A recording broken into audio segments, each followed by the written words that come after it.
Hey guys, Lee Dragon here, aka Pantai Dragon, a Challenger solo queue jungler. And today I want to be going over the 5 top junglers of solo queue. As this patch people have gotten nerfed and people in the last patch I haven't gone over have gotten buffed.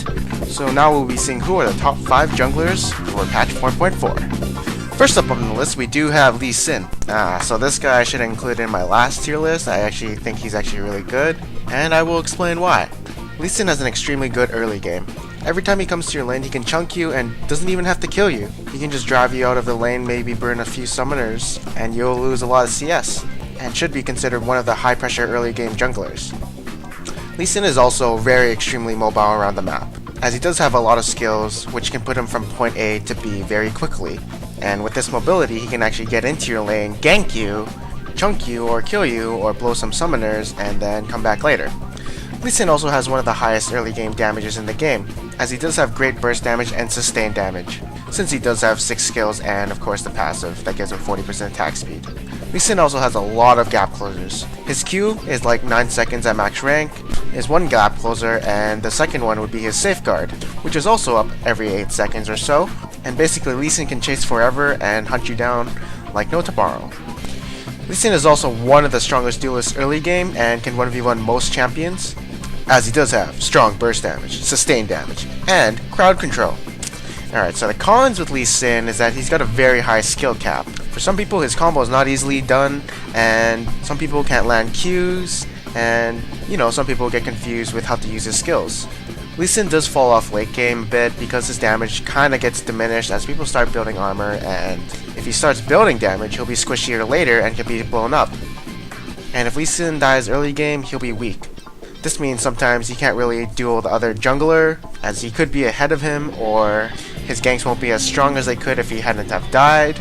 And Lee Sin's strongest point is early game, so that's why you want to make use of it the most, and not putting yourself behind. Up next we do have Vi.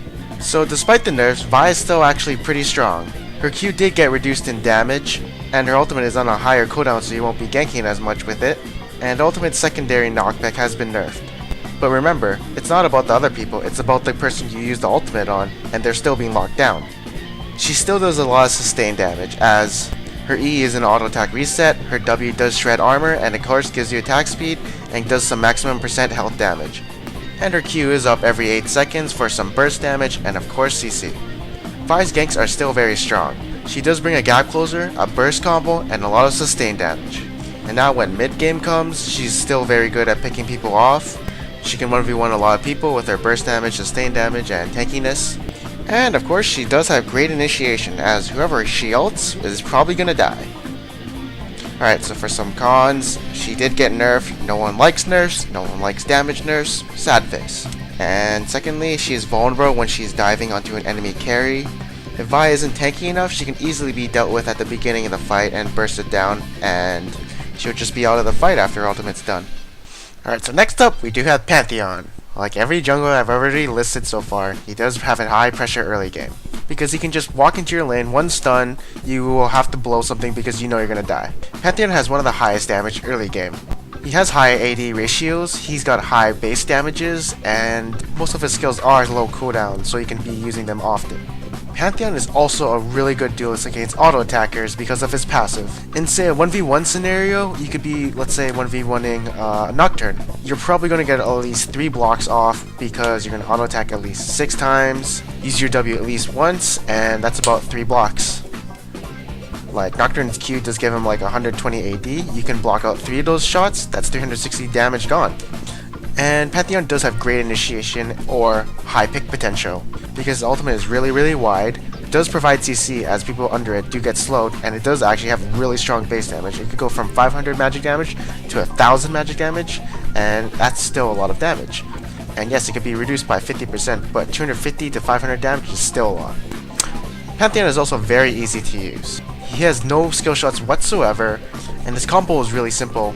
And the only thing you have to watch out for is basically where to position your ultimate. And not many champions have this, but Pantheon does have a global ultimate, and basically that means he can choose to be anywhere on the map.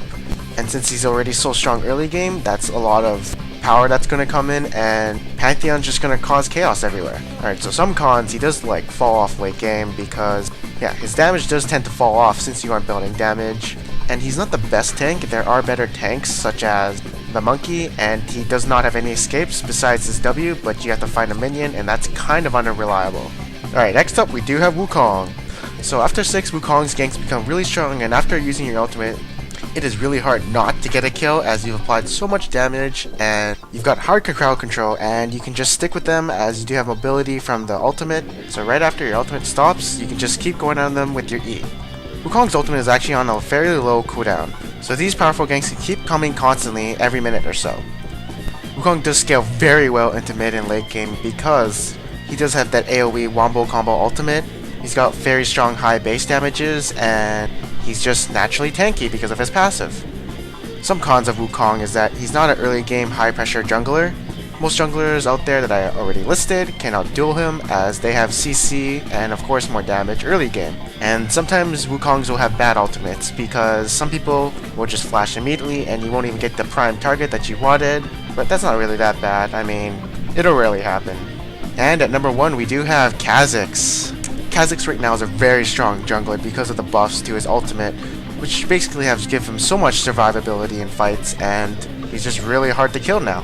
So let's go over some things. First off, Kha'Zix has very high base damage. His Q hurts, his passive hurts, his W hurts, and they are all usually on a low cooldown as they are coming up every 3 to 7 seconds. So the next thing to talk about is that Kha'Zix does have very high mobility.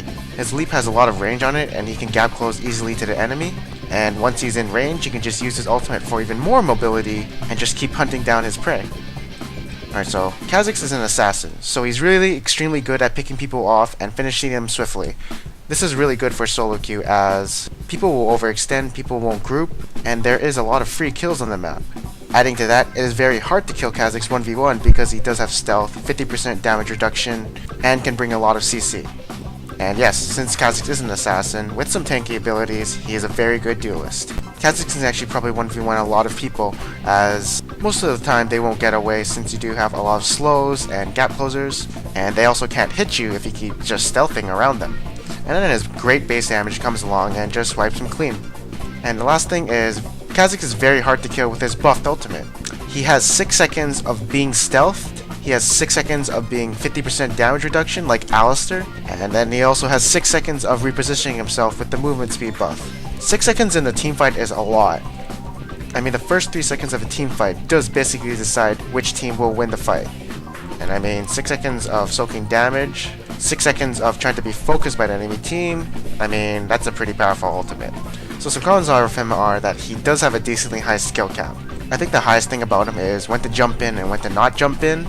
So it's more of decision making, and of course, the reset on his E gives you the decision to jump out or to jump back in. And people got to decide which one to do.